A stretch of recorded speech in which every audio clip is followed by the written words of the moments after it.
Okay, warm greetings to you all, and I welcome you all to this particular discussion, which is based on a topic called Town Planning and Architecture. It is an Indian knowledge system lecture series. I myself, Dibakar Adhikari, a faculty of University of Engineering and Management, Kolkata, and today I would like to give you a brief description about this topic, town planning and architecture. Mostly, my entire discussion of today will be based on how town planning and architecture they are influenced by the ancient technologies and ancient traditions. We will be mostly focused on two ancient topics. One we call Arthashastra, the other one we call Vastu Shastra. Now let us come to this topic. First and foremost thing which you need to understand today before starting or before going into any description, that is what is town planning. Now, as we are quite used to of hearing these terms like architectural planning or structural planning, so if someone tells me or someone asks me whether architectural planning or structural planning and this term town planning, all these three are same, so my answer will be obviously not. Town planning, it is not at all same as architectural planning or structural planning, although they are correlated with one another, rather they are very much correlated with one another, but still town planning cannot be exactly a same thing like architectural planning or structural planning. Let me explain you how this town planning actually works.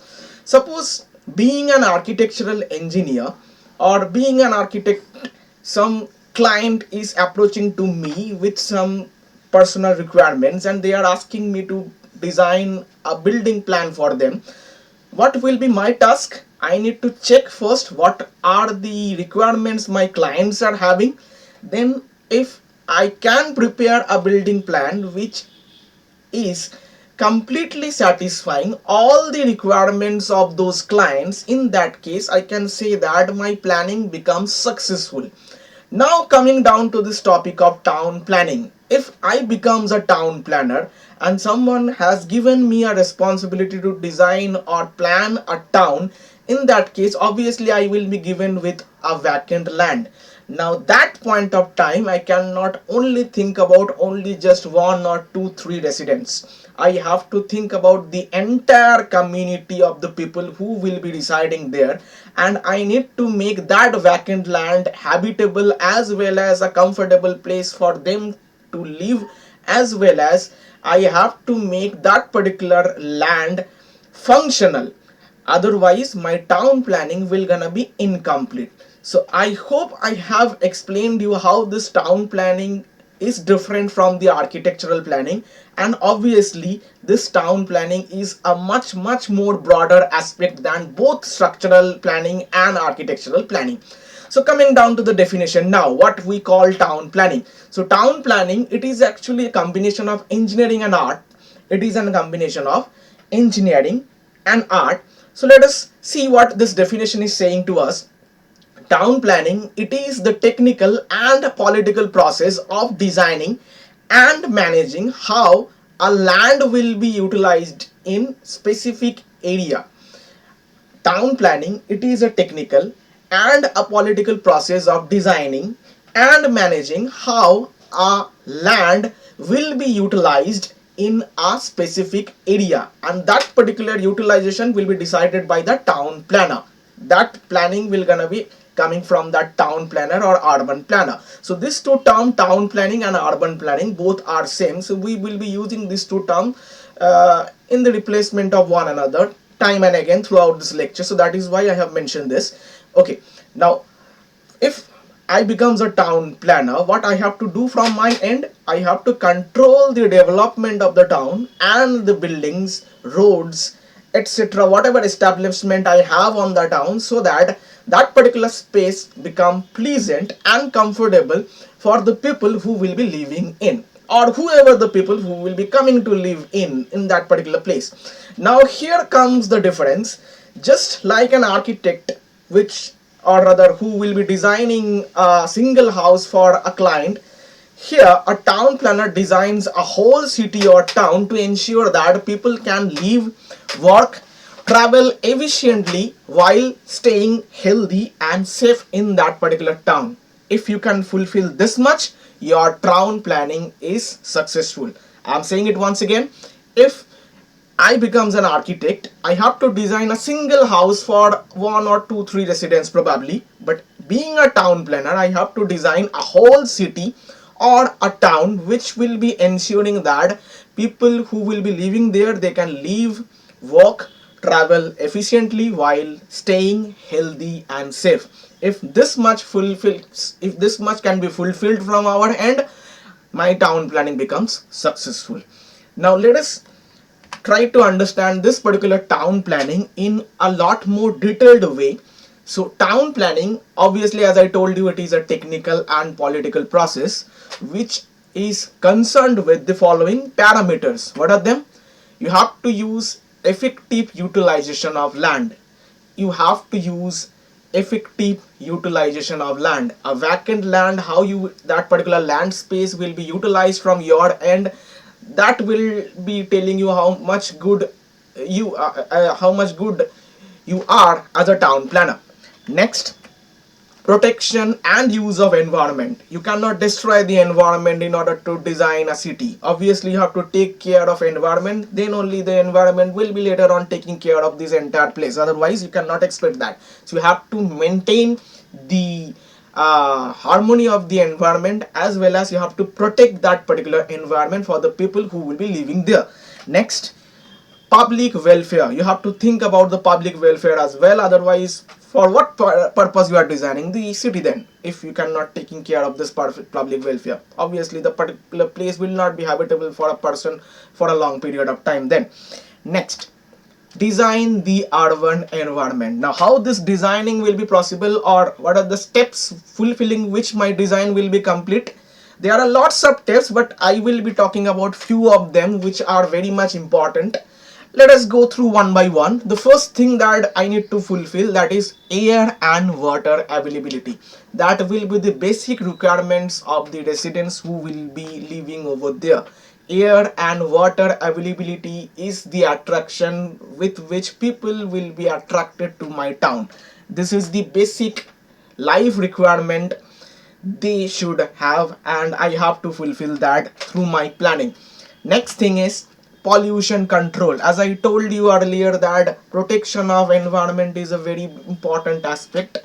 First I have to protect my environment, then only my environment will be giving me protection in return.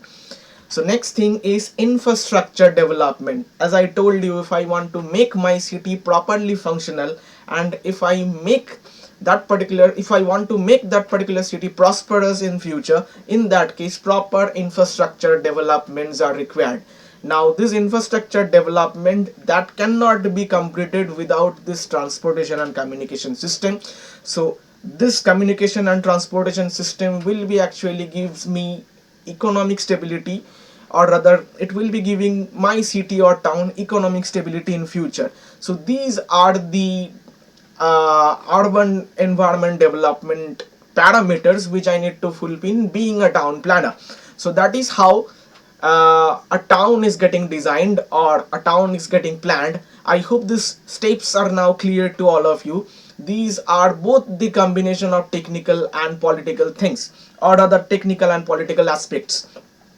Let me just move down to the next thing, which is also a very much important, which also having a very much importance rather, that is responsibility of a town planner. So being a town planner, what are the things I need to take care of so that I become a successful town planner? So let us see one by one what are those responsibilities which I need to take care of. First and foremost thing will be managing the aspects of sustainability in my town. Try to understand, if I am planning a particular town, it obviously not for 1 or 3 days that I have planned a town. People will be living there for 1 or 2 3 days. After that, that particular town will not be having any existence. It is not like that. I want to make my town habitable for the persons, and I want people live over there for a long period of time. So that is why this aspect of sustainability is very much important over there. The next thing that I need to take care, that is planning for pollution control and disaster management. These are the very important thing. Being a town planner, I have to always take care of pollution control and disaster management. Otherwise, there will be some lacunas in my town planning, which obviously in the beginning phase you will not be able to understand. But if any hazards happen, in that case people can blame you that this particular town or city planning is still remaining incomplete without these two important aspects. Next, establishing healthy connection between people, places and nature. These are the elements, or these are the basic elements which form the environment of an urban city. These are the basic elements which will be forming the environment of an urban city. So you have to maintain proper connection, you have to maintain proper harmony in between them, then only your town becomes functional. Otherwise you cannot expect a proper functionality from your town. Next, planning for controlling traffic congestion. It is also an important thing. I need not to explain it why. I hope this particular thing is our day to day, what can I say, a day to day encounter. This particular topic is our actually a topic of day to day encounter, traffic congestion. Next, managing the land uses and zoning planning. So this zoning planning, why it is important? Just because of I have to plan my city in such a manner that I have to place health sector in a proper place, I have to place educational sector in a proper place, I have to arrange habitable places or residential places for a particular side, I have to arrange place for industrial development. And this space management, how it will be possible? By making different zones for different activities. And that is how we will be able to use this particular land, or how we will be able to utilize the land properly, by making proper zoning. Next, managing the land values. Again I am saying, once I will be handed over a vacant land, that but at that point of time that land does not has any value. But once my city will be developed, a proper functional city, in that case it will increase the land value quite multiple of thousand or multiple of 100 times maybe. So managing the land values, or rather increasing the land value, that should be a responsibility of a town planner. And the last thing is, you have to keep scope for future development. I repeat once again, you have to keep scopes for future development. Otherwise your in future your town may be lacking in some aspects. And that is why these future development scopes are very essential. So let me just read all these points one by one. Managing the aspects of sustainability in town planning. The next thing that you need to take care of, that is planning for pollution control and disaster management. The third thing, which is also very much important, that is establishing healthy connection between people, places and the nature. The fourth one, planning for controlling traffic congestion. Fifth one, managing land uses and proper zoning, planning for making my city properly functional. Next, managing the land values. Obviously my target will be to increase the land value in future. Next, keeping scopes for future development. That is also a very important aspect. Being a town planner, I should take care of. So I hope I have made all these things understandable to you. Next thing is town planning, elements of urban environment. So there are three basic elements as far so far we have in our town planning or urban environment. That is life. I'm talking about a social life over here. Then environment or mother nature. Then administrative and economic activities. So unless and until you guys are managing proper harmony in between them, until and unless all these three elements are not getting properly synchronized, my city environment or the town environment, or rather my urban environment, remains incomplete. Let me tell it once again. There are total three elements that will complete my urban environment. That will be social life of the people. Next, mother nature or environment. The third one is administrative and economic activities uh, of that particular place. Now, until and unless we are synchronizing all the three elements properly, we are not, if we cannot maintain proper harmony in between them, my town planning becomes incomplete, or rather the urban completion of urban environment, that remains incomplete over there. Next thing which will be the actual part of our discussion, that is ancient Indian principles of urban planning.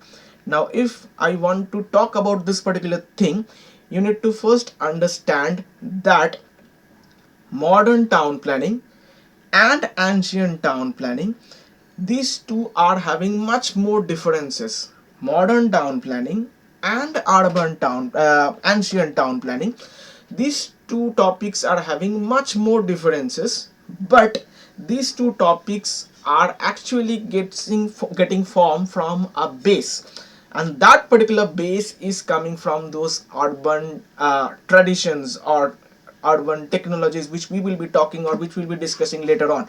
See, ancient Indian town planning are deeply influenced by classical texts.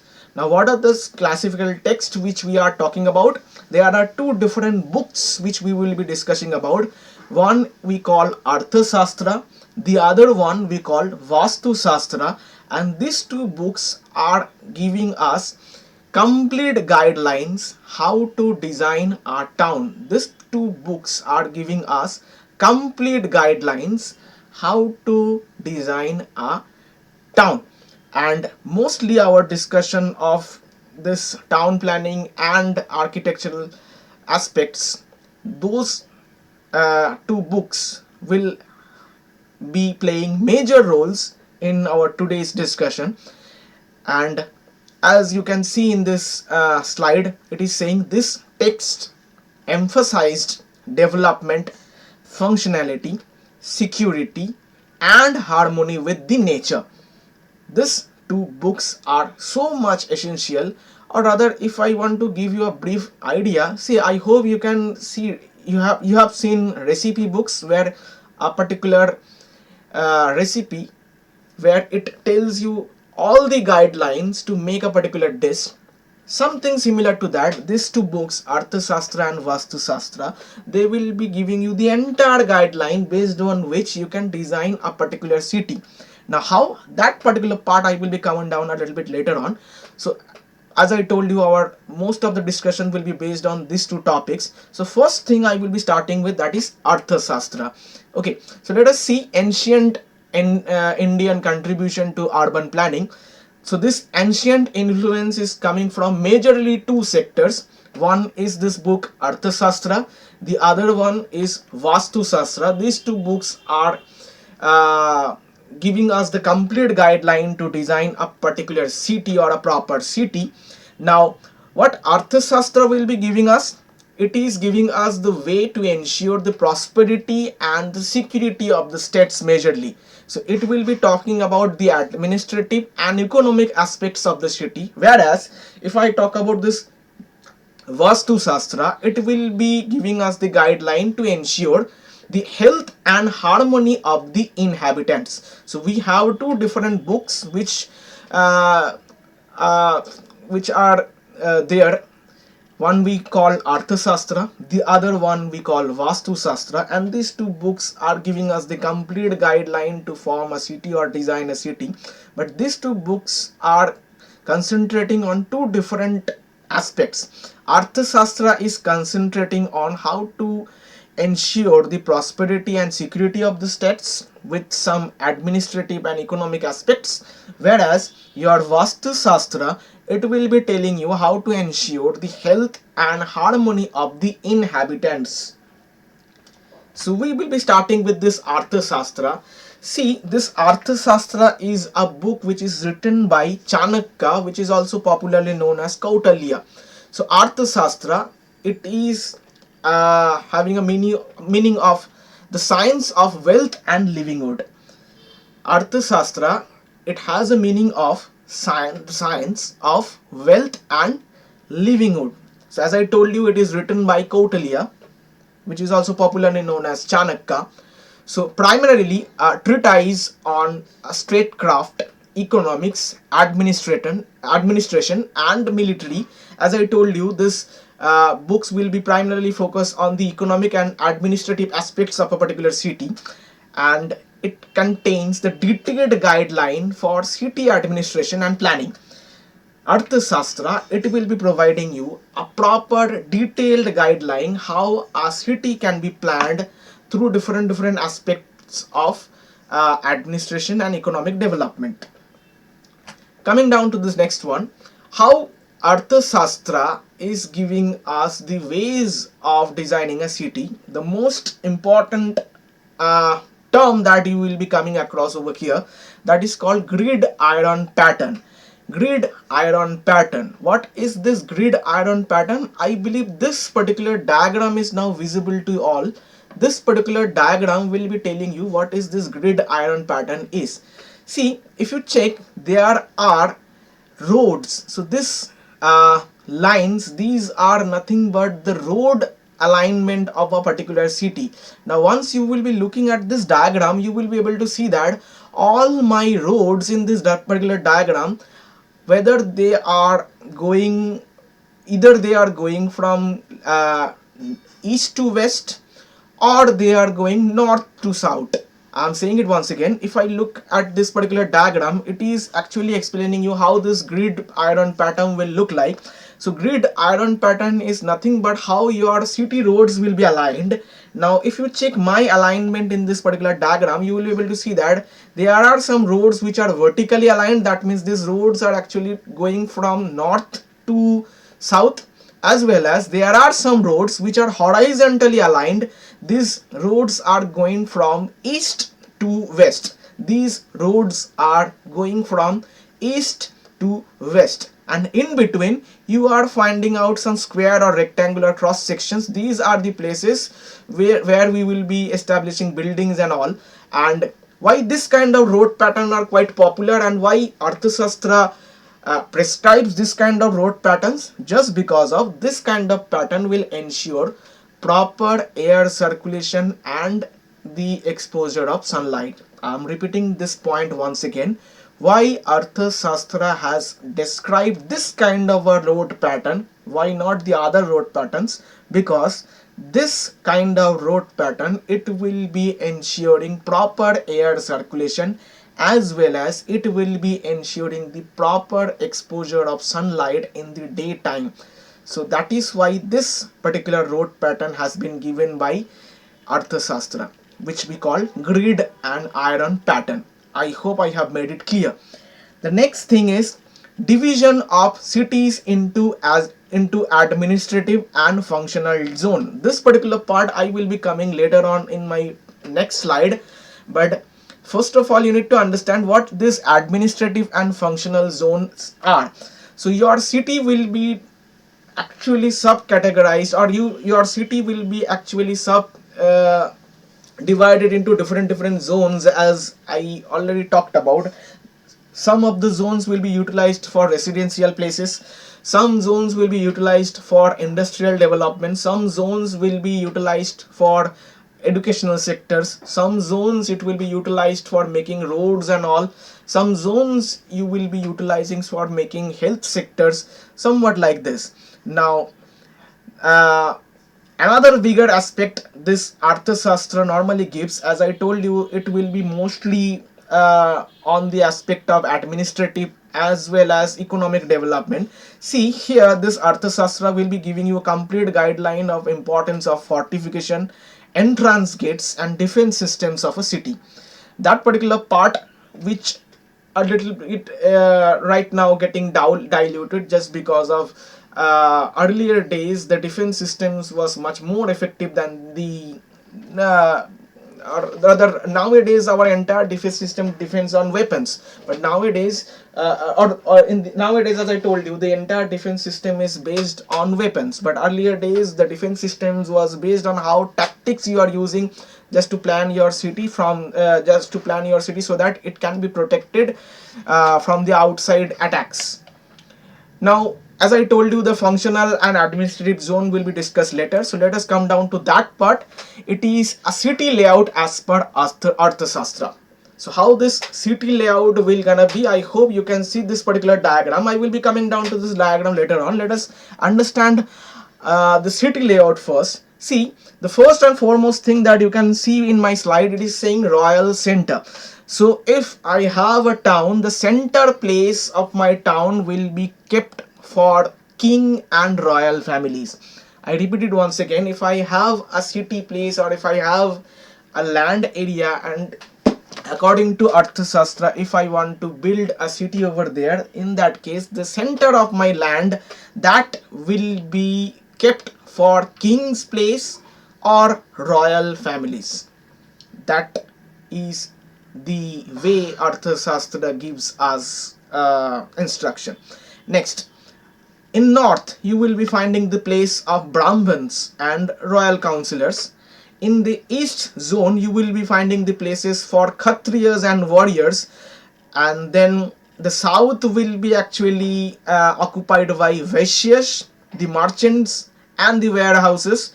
And the west zone, that means the west region, will be occupied by the Shudras, which will be actually the laborers of our city. So this is how this entire zoning has been made. I am repeating it once again. Your entire zoning will be start with the king's place, and your king's place will be exactly at the center of your city, somewhat like this. Now let me focus on this diagram. See, at the middle here you will be able to find out where your king's place will be, or your king's house will be located, along with the royal families. They will be living, or they will be residing at the center of my town. Then this north, it will be actually kept for Brahmins or priests, as well as for the royal councillors. Next, this east region, this particular part has been kept for Kshatriyas and warriors. And this west region, it will be actually occupied by Shudras, which will be ultimately the laborers of our cities. And then this south region, it will be for the Vaishyas, which are the merchants. So this is how this entire zoning has been planned according to this Arthashastra. Let me count down to the next slide, which will be now telling you the relevance of Arthashastra guideline in modern town planning. See, the influence that you will be able to see in our modern town planning, that will be in terms of grid pattern. I hope this picture is clearly visible to all of you. This picture is actually taken from drone, and this particular picture is a drone view of New York City, which is a popular modern city of our world. So you will be able to see that here the alignments of roads are exactly like the grid iron pattern, where roads are coming from north to south, as well as the roads are coming from east to west, forming grids in between, where these buildings are right now situated. That means the intersection places, those will be exactly of some sort of a rectangular or square shape, where these buildings are right now located. So these grid patterns, which still can be found in our modern cities. Next, zoning concepts will be still there. You will be able to understand that these zonings are still very much important in our newer days modern city planning as well. Sustainable and eco-friendly planning principles are remain relevant, because all the sustainability part we have learned from the ancient traditions actually. Now, defense system, disaster management system, safety planning are still essential aspects for modern cities as well. As I told you earlier, making a city protected from the outside attacks. Those were very much important, and the systems were actually lies on the tactics how you are building the city. But nowadays our defense system is completely depending upon the different weapons. Country which is having more costly and more dangerous weapons, they are actually dominant to the other countries, somewhat like that. But previously this entire dominance can be achieved by the design of the city. How you are designing the city, depending upon that it will be depending, or it will be decided how much your city is safe from the outside attacks, like that.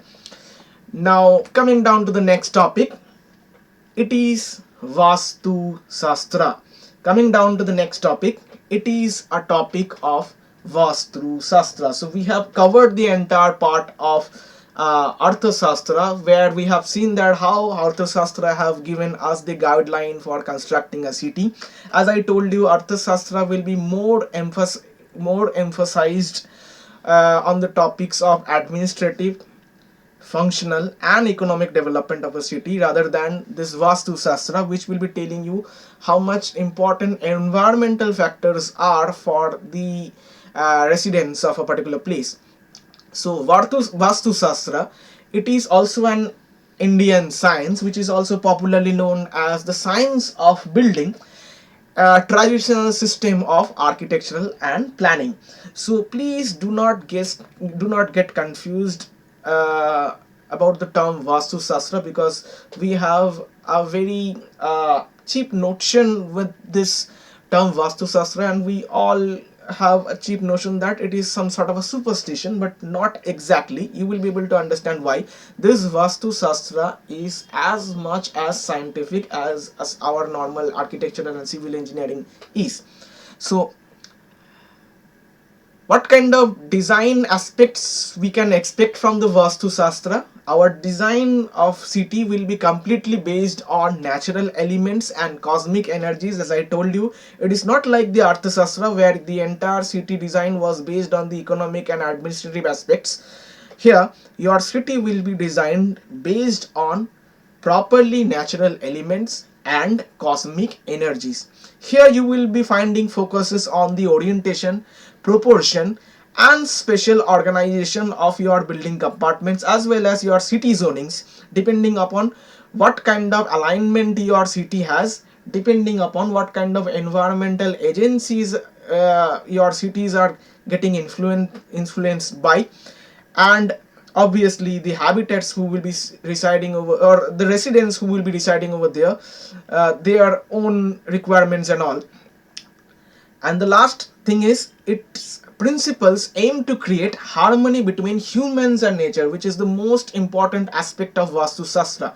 Unlike Arthashastra, where it will be more has more emphasized on the administrative and economic aspects of your city, here your Vastu Shastra will be actually focusing on the principle of creating harmony between humans, that means the residents, and the mother nature of that particular place. So can we progress toward the next slide? I think we can. So it is now about the basic principle based on which your your building design will be based on Vastu Shastra. So these are the basic principle based on which your building or your city design will be according to this Vastu Shastra. What are these principles? See, the very first thing that we will be taking care of, that is 5 elements. In short, we call them Panchabhutas. In popular terms, or in our Indian popular culture, these 5 elements are popularly known as Panchabhutas. What are those? These elements are earth, water, fire, air and space. These elements are earth, water, fire, air and space. These are the elements which are popularly known as Panchabhutas, and these elements will be ultimately regulating the design of our city. As I told you, this Vastu Shastra, it designs a particular city or a building depending upon natural agencies, the influence of natural agencies rather. And what are those natural agencies? We will be discussing them one by one. The first thing we are discussing right now, that is the 5 elements which we normally called as Panchabhutas, where the elements are earth, water, fire, air and space, or vacant space rather. Next thing is 8 cardinal points, which also popularly known as Ashtadikpalas. This is also a very much influential thing which you guys will be learning later on in my slides, how they are creating influences in the design of building according to Vastu Shastra. Then the next parameter we need to take care of, that is Earth's magnetic field, then rotation of Earth, then Vastu Purusha Mandala. It is also an important thing. As of now, I don't want to discuss this. I have a separate slide kept for it where we will be discussing this particular topic in detail. So let us again reiterate whatever we have learned from this slide. So these are the elements right now which are observing, you people are observing in the slide. These are the essential parameters based on which the city design of your according to Vastu Shastra will actually take place. What are those? The first and foremost thing is your Panchabhutas, which are the 5 essential elements. What are them? Earth, water, fire, air and space. Then the 8 cardinal points or Ashtadikpalas. It is also a major aspect of Vastu Shastra which has a lot of influence in city design or city planning. Then earth, magnetic field, rotation of earth, and then at last we have Vastu Purusha Mandala, which will be ultimately deciding how your building compartments will be oriented or your city zoning will gonna be done. So let us now progress with our topic. See, now we will be trying to understand how these 5 elements are having their influences on our town planning and city design. See, the very first thing that we are observing over here, that is this earth part. This is this earth part. Here it is influencing our careers, stability and family relationships. This earth, it will have its influences on our career, stability and family relationships. So obviously the residents who will be residing in my city or our city, my earth will be controlling what? This aspect of earth, it will be influencing their careers, their stability and family relationship. The next thing that we are focusing over here, that is water. So how it will be influencing, or how the influences are coming from this water. See, it normally governs the health, the clarity of thought and the spiritual growth of any residents who will be residing our city. I repeat it once again. The next element that we are focusing on, that is my water, and how it influences the life of a resident. It governs the health, clarity of thoughts and spiritual growth of the residents who will be residing over there. Next, the third element we will be focusing on, that is my fire. So this is giving influences on health, especially in our digestion system as well as in our financial liquidity. So not only it is taking care of my health, it is also touching the economic aspects of our growth as well. The next thing is air. So how air is influencing our life? So let us see. It influences networking, social standing and mental agility of the residences.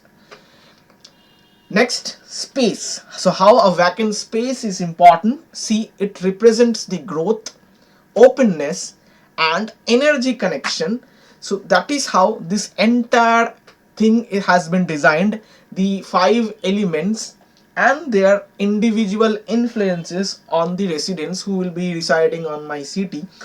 So I hope this particular slide is now clear to all of you, how these elements are influencing the life of residents in my city.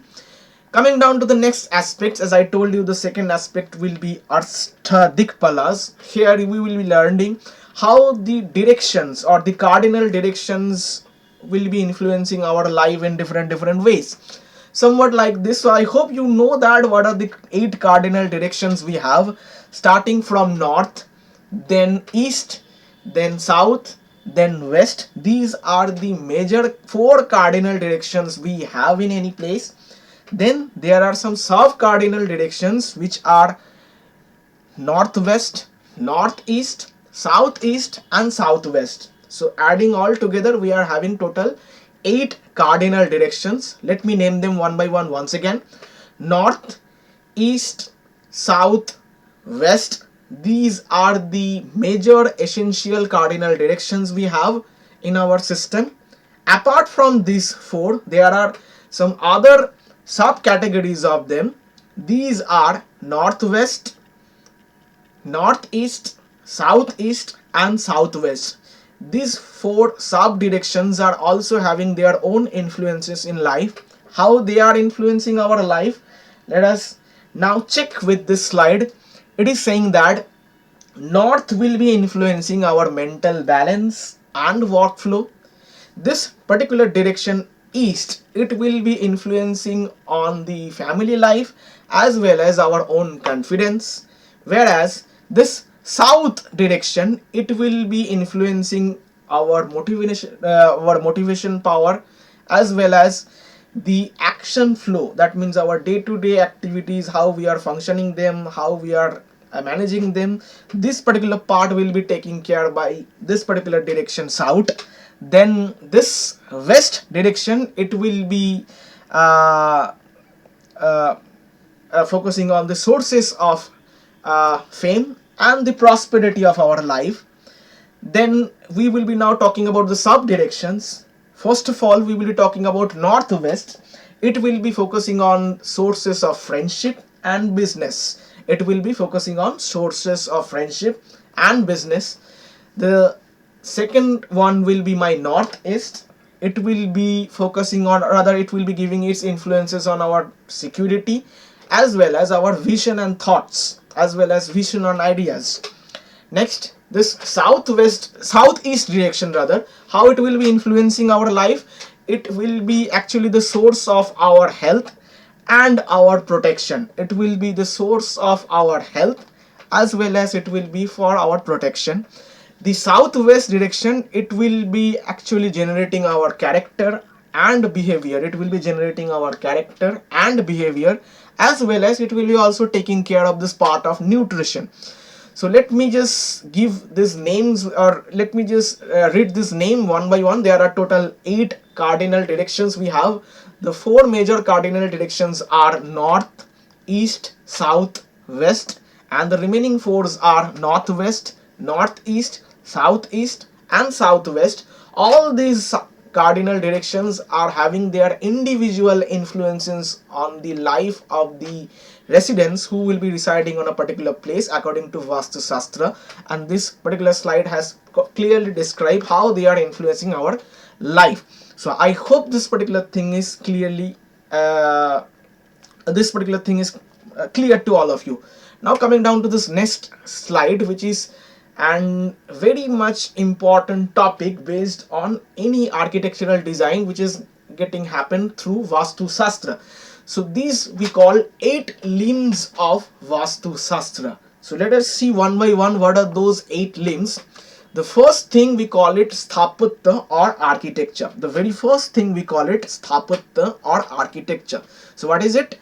It is the ancient Indian science based on which architectural plannings are done. That means building planning or city planning. All these things, the aspects of building planning and city planning, they are coming under this particular topic of Sthapatya or architecture. The next thing that you will be coming across, that is Shilpa. It is the next limb that comes under Vastu Shastra. So what is Shilpa? It is actually the art of creating statues, decorations and aesthetic proportions. So nothing but it is the art of creating statues, decorations and aesthetic proportions. The third limb that we will be talking about, that is called Lakshana. In our term we call it characteristics. So what is this? It is basically the study of the qualities of different elements, that is land, the materials with which we will be constructing our structures, then the inhabitants who will be residing inside of my structure. So this Lakshana or characteristics will be exactly on the study of these elements, which are land, materials, and inhabitants of my structure. The next thing is mana, which is also called measurement. So what is this? I hope you can understand. Measurement is a very important part of any design.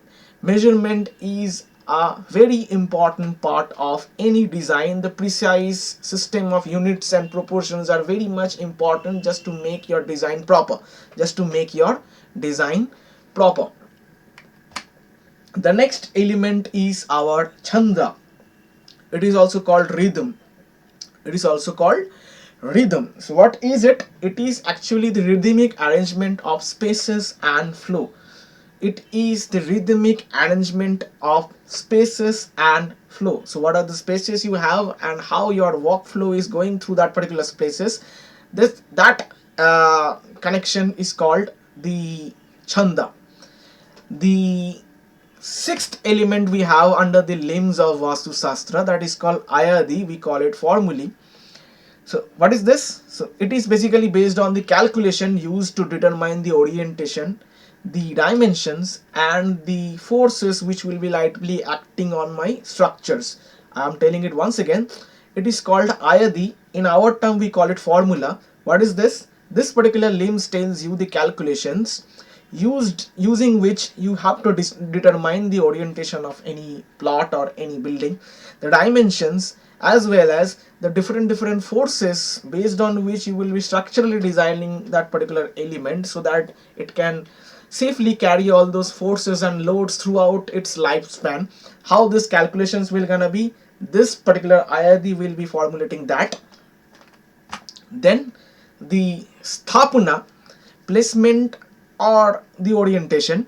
So what it is right now telling you, this is telling you that the specific placement of deities, rooms, and functions based on the cardinal directions. So as I told you, our cardinal directions, total 8 cardinal directions we have, which are having a lot more influences on our daily life. So based on these cardinal directions, how you will be planning your entire building orientations, where you will be selecting a place for your deities, where you will be fixing your bedroom, where you will be fixing the functional areas of your building depending upon these cardinal directions influences.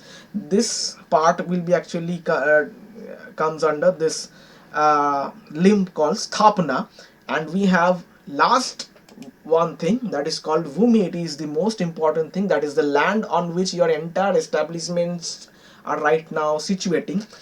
It is the land on top of which the entire establishments of your city is getting situated. So first of all, you have to judge the soil quality, the slope, the topography, the smell, as well as the land history of that particular place, so as to make a proper establishment or structural establishment on this land, which will be staying over there for like long. So these are the individual 8 limbs so far we have talked about. Again, let me just read them one by one. The first thing is Sthapatya, which will be talking about the science of planning any building or city. Then it will be Shilpa. It is nothing but the art with which you can create statue, decorations, and aesthetic proportions of any structure or sculpture. Then the Lakshana, which will be telling you the different characteristics of your material, the land on which you are establishing your buildings. Then the people who will be residing over there, their own characteristics. These things are the parameters which you need to take care of while designing a particular building. So this part is coming under this topic of Lakshana. Then the topic we have is called Mana. It is actually the measurement under which the precise unit system and the proportioning of your dimensions are coming.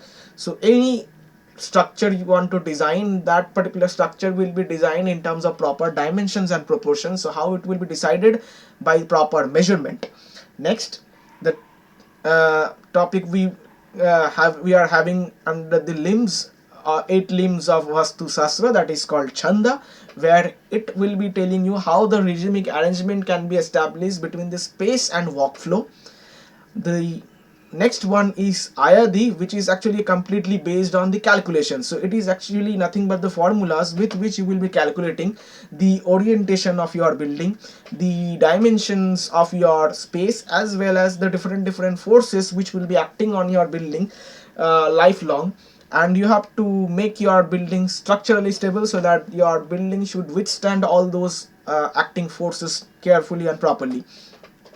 Then Sthapana, it is actually telling about the orientation of your different zones of the building, where you will be placing your deity, where you will be placing your bedroom, where you will be fixing the space for your kitchen, where you will be fixing the place for your staircase and all these directions you have to fix on the basis of the influences of 8 cardinal points, which you have already discussed in our previous slides. Then this last and most essential limb of Vastu Shastra, that is Bhumi, on top of which our entire establishment will be situated. So that is why initial stages of constructions are soil testing. So you have to check the soil quality, the slope of the topography, as well as the smell of that particular soil, then the land history which we have for that particular land, just to ensure there should not be any problem after construction, right? So these are the 8 limbs so far we have discussed about. Now the next thing is town planning as per Vastu Shastra. So this town planning, which in which or the in which we will be mostly describing about the effect of different directions and the zoning of that particular direction, how that zoning will gonna be done for that particular direction. So let us start with the very first direction we have, that is called north. We call it Uttara, and it is ruled by Kubera. It has been mythologically decided that it it is ruling by the god Kubera. It is who is also popularly known as the god of wealth. So how the allocation of zones will gonna be done for north? See, here it has been written as commercial centers, banks, government treasuries, and administrative buildings will be situated exactly at the place of this zone, which is north. Next, our next zone will be east zone, which is also called as Purva. So mythologically, this particular zone is actually ruled by the god Indra and Sun. This direction east is mythologically ruled by the god Indra and the Sun. So what kind of zone allocation we have fixed for it? So it is a good place for establishing educational institutions, temples, as well as residential areas. So your east region is good for establishing educational institutions, temples, residential areas, and uh, in some cases you may also plan for parks and the entertainment areas where people will have some fun and entertainment. Next direction we call it south direction, which is getting ruled by Yama according to mythology, the god of death. So what are the places or what are the zones we have kept for this direction south? These zones has been kept for heavy industry, defense structures, city walls, heavy industries, and low residential density has been prescribed for this particular zone. Here you will not be having high residential density, as this particular place will be mostly applicable for heavy industries and defense structures. So your south direction will be allocated to heavy industries, defense structures, city wall, and here you will not be getting higher density of residential buildings. Here obviously the residential spaces will be having low density. The next cardinal direction we have, that is west. We call it Paschima, and mythologically it is getting ruled by god Varun, which is also known as the god of water. So what are the places which can what are the things which we can allocate to this particular place. So your west region will be allocated to warehouses, granaries and commercial storage. So these are the four major cardinal directions. North, which is also known as Uttara, it is ruled by the god Kubera. East we call as Purva, it is getting ruled by Indra and the god Sun. Then south we call it Dakshina, it is getting ruled by the god of death Yama. And then the region west, it is getting ruled by the god Varuna, which is also known as god of water. And all these places where the zoning allocations has been made in such a manner that your north will be a place where we can allocate commercial centers, banks, industrial government treasuries and administrative building, whereas Purva is a place where we can allocate our educational institutions, temples and mostly the residential areas shall be plotted over there. Then the south direction, where we will be allocating heavy industries, defense structures, city walls, as well as there can be a place where you will be finding low residential densities for the people. Next, the last one, which is west direction, which is also known as Paschima, it is getting controlled by the god of water, where we can situate our warehouses, granaries, commercial storages, as well as the water bodies also can be placed at this place, which is not written. Water bodies can be also placed at this particular place. Next, we will be talking about the remaining four directions. One by one we will be going through them. First one is this northeast, we call it Ishanya. It is ruled by the god Shiva. So mythologically it is getting ruled by the god Shiva. How the allocations are being done for this? Temples, water tanks, rivers can be allocated to this particular side of northeast. The next thing is southeast, we call it a place where it is getting ruled by the god Agni. So what are the things which can be allocated at this particular zone? Factories, power plants and bakeries are the things which we can allocate over here. Next, southwest, we call it Nairutta, and mythologically it is getting ruled by the god Pitru. Allocations are being made in such a manner that this particular place where military barracks, heavy fortifications and elite housings will be allocated. This place has been kept for military barracks, heavy fortifications and elite housing. Then the next cardinal direction we have, that is northwest, which is also known as the direction of Vayu, and it is getting also ruled by the god Vayu. And the allocation, Vayudev is the god, and the allocation we have for this particular zone, it is for market, for the guest houses and for the transports hub. So these are the sub cardinal directions we have. Let me just name them one by one. It is called northeast, which is getting ruled by Shiva. The second one is southeast, it is getting ruled by the god Agni. The third one is the southwest, which is getting ruled by the god Pitru. And the last one is my northwest, it is getting ruled by the god Vayudev. And these allocations are somewhat like this. Northeast region, where we can allocate our temples, our water tanks and rivers mostly. Then the region of southeast, where we can allocate our factories, our power plants and bakeries. Then the region of southwest, where military barracks, heavy fortifications and elite housings can be allocated. And then the last one, which is northeast, which is actually getting controlled by the god Vayudev. Here we can place our markets, our guest houses and the transports hubs.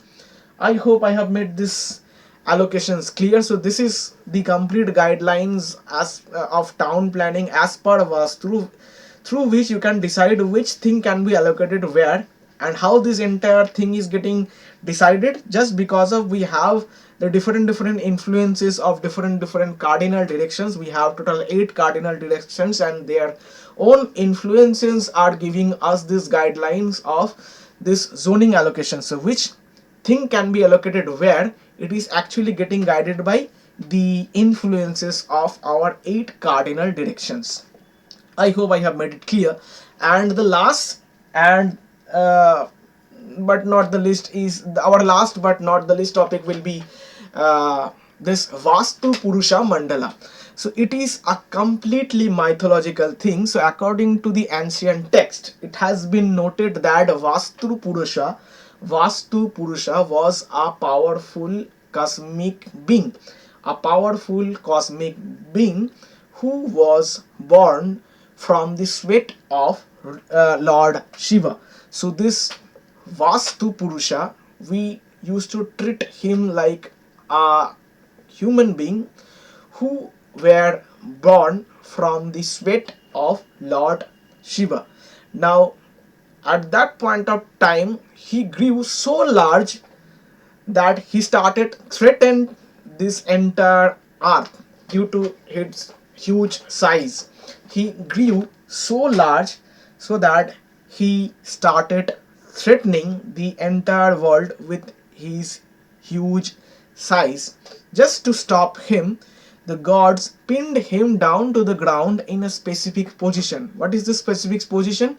Your Vastu Purusha has been pinned in the ground in such a manner that his head is now positioning towards the northeast, and the feet of Vastu Purusha, that is getting positioned towards the southwest. Now I believe now you can see this particular diagram.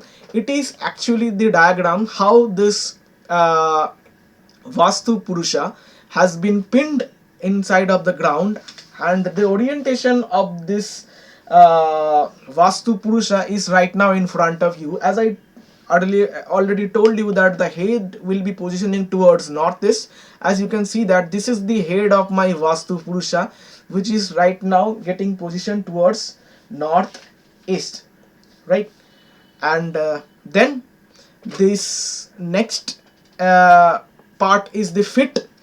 His fit is right now having a position towards this southwest. As per my slide, this particular diagram is also showing you that the Vastu Purusha has been pinned to the ground in such a manner that his head is right now pointing towards northeast, as well as the fit of my Vastu Purusha, it is actually towards southwest. That is why it has been told that do not construct any part of toilet or water closet towards northeast, just because of it has been maintained through ancient text that our Vastu Purusha has been pinned to the ground in such a manner that the head actually pointing towards this region northeast. That is why people ask you not to place your water closet or toilet at this particular region of the house, right? And this feet of the Vastu Purusha right now, it is right pointing towards this southwest region. So here actually the place where you can place your toilets and water closets, and the important parts of your building like your bedroom, study room, your dining can be placed at this particular place where it will be pointing towards your northeast. So that is how your Vastu Purusha will be also influencing the orientation of your building, as well as the zoning of the compartments of the building, which place of the building will be located where. It has been described by the description of this Vastu Purusha Mandala and his orientation. See, it has been told to us that in northeast there should be place for bedrooms. There should be or there should not be there should not be any allocation of places where water bodies can be found, as well as there should not be any allocation of toilet and water closet at that place. So north is a particular place where you can establish your drawing room, your bedroom, your kitchen. Your northeast side has will be applicable for again kitchen, your water bodies, your veranda. All these things can be placed at your northeast region. Your east region shall be kept for your eatable rooms, study rooms, Here you should not place any staircase at this east region. This south region, where you can put your bedrooms, your uh, septic tank, your storage tanks and all. Here this southeast region, where kitchen can be placed. Here the southwest region, here you can place your toilets, your water closet, your cupboards, your staircase, your uh, non-important structures of the building like storerooms and all. And then this west region, where you will be having your you can place your dining room, your study room, but do not place your basement over here. And then this northwest region, as I told you, it will be applicable for uh, kitchen and cowshed. So this is how your building orientation is getting affected by this Vastu Purusha Mandala. Now I will be talking about the Indian temple architecture a little bit. See, majorly there are three different styles which you will be able to find out in our temple architecture. These are, the first one is Nagara style in architecture, which is actually architecture which is getting followed in the North Indian regions. Then the Dravida style Indian architecture, which is getting followed towards the south region of your country. And then it is Veshara, which is actually the hybrid model of the first two. That means it is actually a combination of Nagara and Dravida features. So this particular diagram or this particular image is actually explaining you where you will be getting this type of architectural styles mostly. So this Nagara, as I told you, it is a North Indian style architecture. So mostly this yellow colored region you will be able to see. Here you will be finding this most establishment of Nagara style architectures. It is actually in the north region. Then if I talk about this Dravida, which is a South Indian style architecture. So this orange colored part is actually explaining you where are the places where you will be getting this type of temple architecture. It is actually called South Indian style architecture. And then this Veshara, it is actually the hybrid model of the previous two. That means Nagara and Dravida. The mid India or the Madhya India, whatever you can say, these are the places where you will be finding this type of Veshara or a hybrid kind of architecture or temple architecture rather. So the main features of these three are, see, if I talk about this Nagara or Indian style architecture, it will be characterized by a V shaped tower which will be called as Shikhara. I will be telling you one by one of these features once I will be showing you a diagram. But as of now, let us understand the basic features of these three types of architectural style. If I start with the first one, Nagara, it will be giving you in return a behave shaped tower which is popularly known as Shikhara. If I talk about the next one, Dravida, which is a South Indian style architecture, it will be giving you a pyramidal type structure. It will be giving you a pyramidal type structure. We call it tower, and in temple term we actually call it Vimana.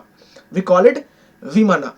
Then if I come down to this third part, Veshara, as I told you that it is actually the mixture of Dravida and Nagara style. So here you will be able to see both of these characteristics. Here in case of Veshara, you will be able to see both of these characteristics. There might be some characteristics from Nagara, as well as there will be some characteristics from this Dravida styles as well. Combining all together, this hybrid model is getting formed, which is called as Veshara. Now with the help of the diagram, we will be able to understand them one by one. What is this Nagara and what is this Dravida style and what is this Veshara style. So let me now focus on this particular slide. I don't know how much this particular diagram will give justice to my explanation. Still, I will be trying my best to explain you these features. See, right now this this diagram is actually showing you the Nagara style of temple architecture. So what are the basic features of them? Let us try to understand one by one. The very first thing that you will be able to see over here in this particular type of temples or in this type of temple structures, that is this entire temple will be actually situated on this kind of a raised platform which we call as plinth. I'm saying it once again. This entire this entire temple structure will be actually be constructed over a raised platform, as I have marked it with this red colored box. This is showing you the region. It is the raised platform. This one, in engineering term we call it plinth, but in temple terms which actually call we will normally call it jagati. So this platform we normally called jagati in temple terms, and in our engineering term, engineering or architectural term, we call this particular platform as the plinth.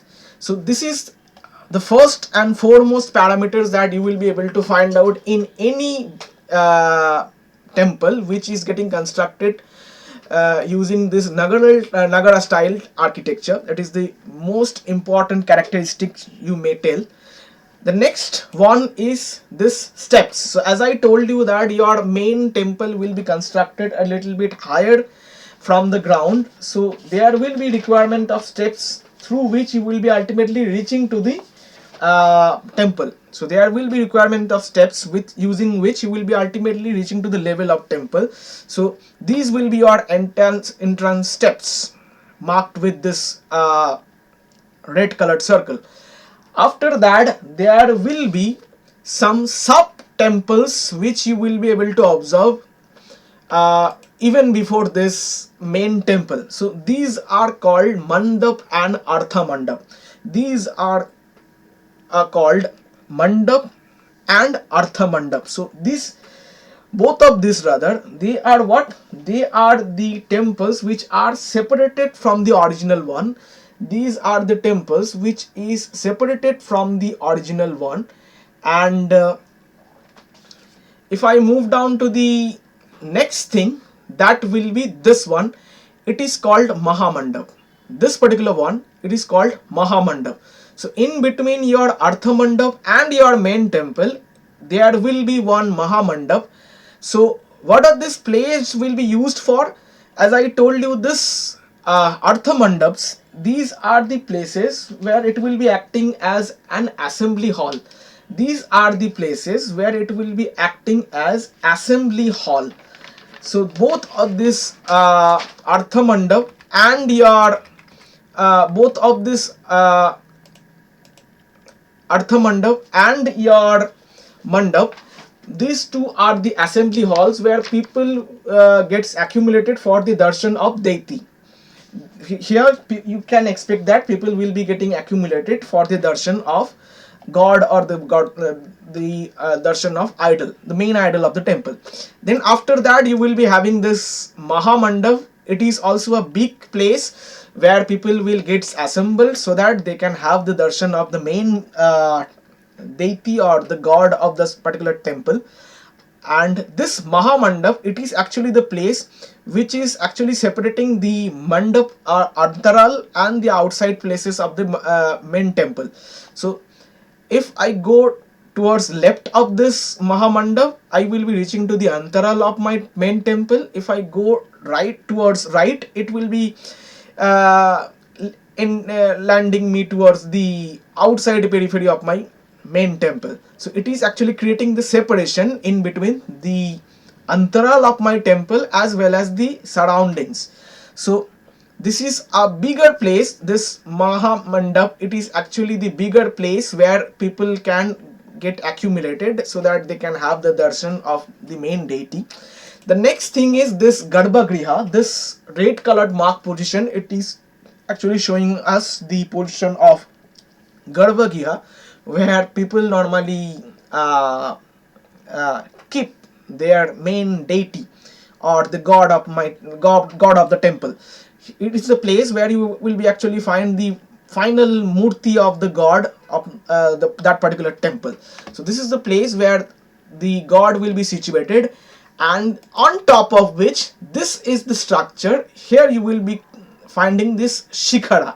As I told you, the Nagara style building temple, in which Nagara tile style temple architecture, in which this shikhara is a very important and most important identifying factor. It is the one which we call shikhara. So this cone like structure which is called shikhara, and at the top of which you will be able to find out kalash, on top of which you will be able to find out kalash. So kalash is actually a symbolic water pot. We all know that kalash is actually symbolic water pot. We all know that in our Hindu culture, we all know that kalash is actually a symbolic water pot. So you will be able to see that particular colors exactly on top of my building. So let us understand all my important features one by one, starting with this uh, platform which we call plinth, or in terms of temple we call it jagati. It is a raised platform over which my entire temple structure will be constructed. It is a platform over which my entire temple structure will be constructed. The next thing will be the steps using which people will be climbing, and they will be reaching to the ultimate floor level of my temple. Then there will be the separated mandaps which we call Artha Mandap and Mahamandap. These are the separate places where people can use them as assembly halls, and after that there will be a place of Mahamandap. See, this Mahamandap is actually creating a barrier in between the antaral of my temple as well as the surroundings of my temple. And another interesting fact is, you will be able to see that this Mahamandap, it is also having a shikhara on top of it. All these Artha Mandaps, they are also having their individual shikharas on top of it, right? So that means every mandap you will be finding on this Nagara style building architecture, on top of which obviously there will be a shikhara, be it a small shikhara or a long or tall shikhara. That will be depending upon what kind of mandir or mandap it is, but you will be obviously finding out shikhar on top of every mandapa you will be having in this Nagara style of temple architecture.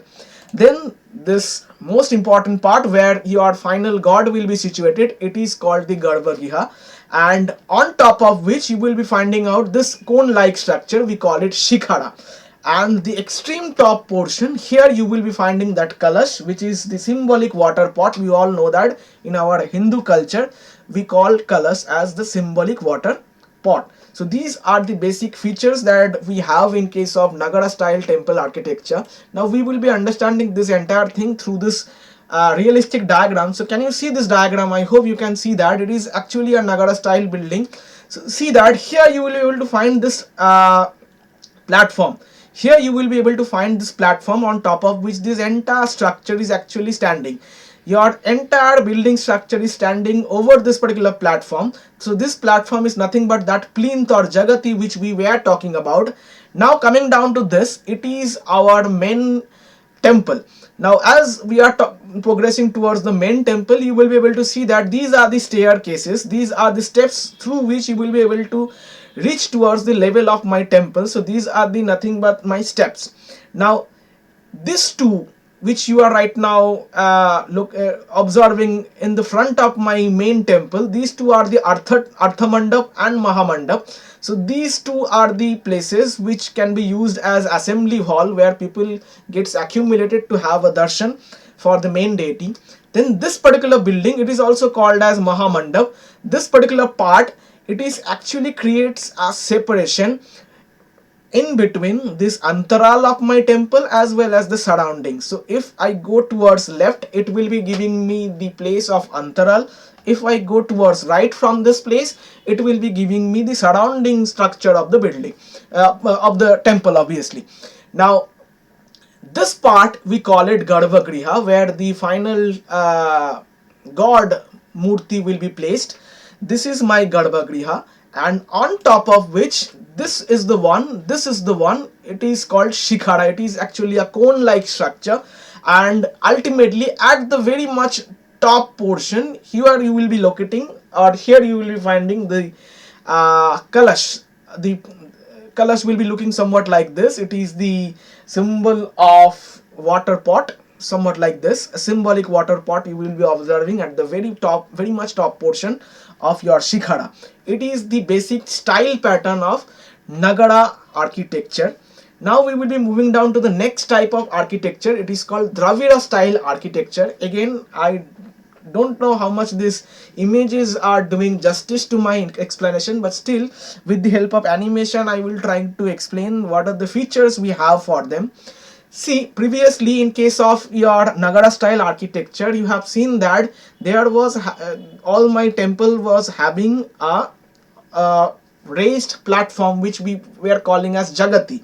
But here in this particular style of architecture, which is Dravida style, here you will not be having that much of raised platform, just a small platform on top of which this entire temple is situated, a long and a very less height structure. It is called the platform on which this entire building is situated, but it won't be that much of raised as compared to this Nagara style. So it will be a small platform on top of which my entire temple will be constructed, or entire temple will be situated rather. The main important structure that you will be able to locate over here, that is this Gopuram. It is actually the entrance of your temple. It will be the entrance of your temple. It is called Gopuram. As I told you, there will not be any major plinth or Jagati over here, just one small platform on top of which your entire temple will be situated. The next thing that you will be locating, or the next thing that you will be looking at, that will be this Gopuram. It will be actually the entrance gate through which people will be actually entering to the temple. Now, as you can see that it is my Gopuram. Actually, through this Gopuram, there will be a perimeter wise long wall construction. This entire temple will be under a periphery of wall, and that particular wall will be actually getting constructed through this Gopuram. So your wall will be starting from Gopuram, then it will be completely surrounding the temple structure and the place, and then it will be coming back and it will be again ending at this Gopuram. So your surrounding wall structure should start from the Gopuram, then it will surround your entire temple structure, the entire temple plot rather, then it will be ending back towards this Gopuram. The next thing that you will be able to understand, you will be able to observe, that is this Mandapa. So see, here also we have my Mandapa, but this Mandapa is not at all having any shikhar. Previously, in case of Nagara style architecture, we are locating that whatever the surrounding structures we had, like Artha Mandapa, Maha Mandapa, all those were having shikharas on top of that. But here we have our Mandapa where people will be assembled. But here on top of this, can you locate any kind of shikhara present? Probably not. You will not be. So this is not a feature of Dravida style. Here our Mandapa will not be having any shikhar on top. Another very interesting and a major identifying factor which we can keep for it. See, in case of Nagara style architecture, which is quite popular in our northern Indian places, over there you will be able to find the placement of god Nandi. There you will be finding the placement of god Nandi in the antaral part of your temple.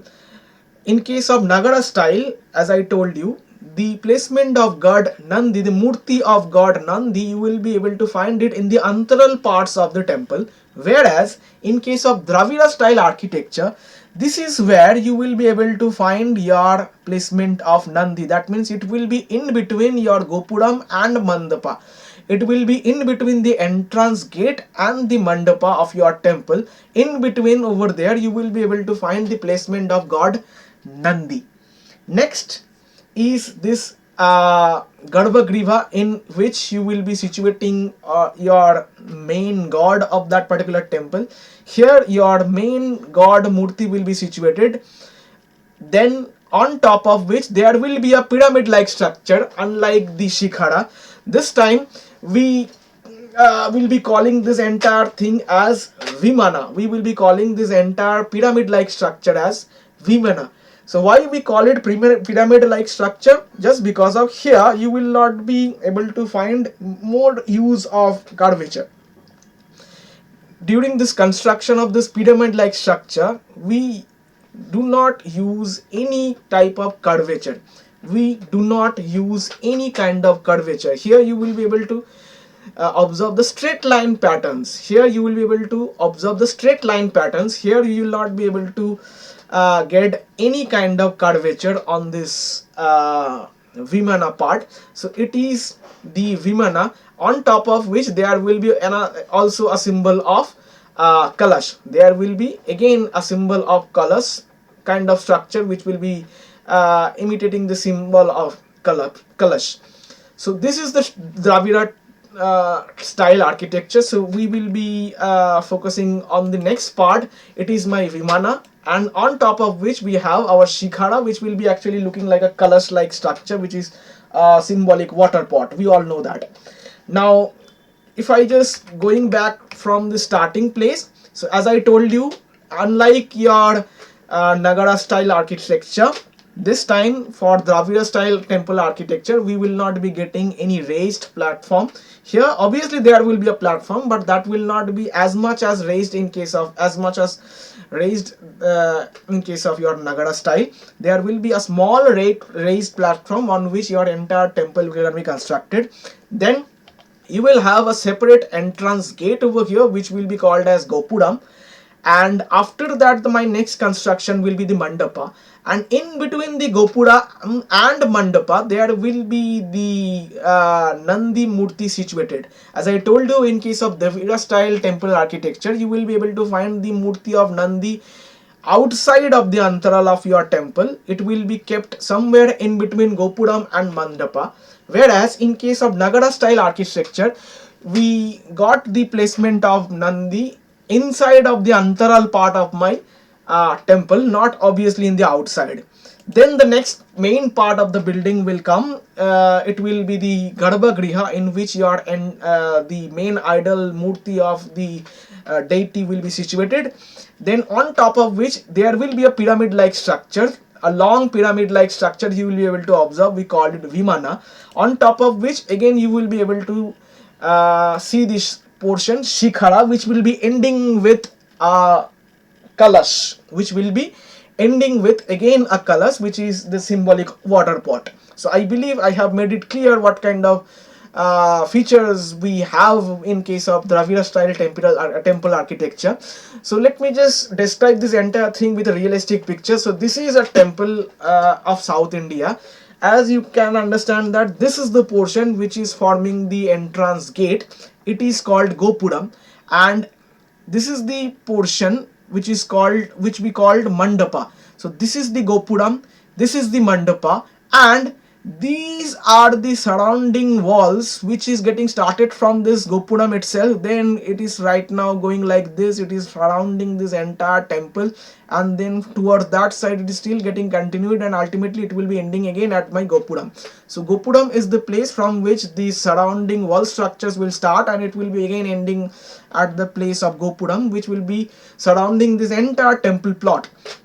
And then this is the place where we call Mandapa, and in between this Gopuram and Mandapa there will be a particular place in which you will be able to find out the placement of Nandi. You will be able to find out the placement of god Nandi. Now this is the main temple.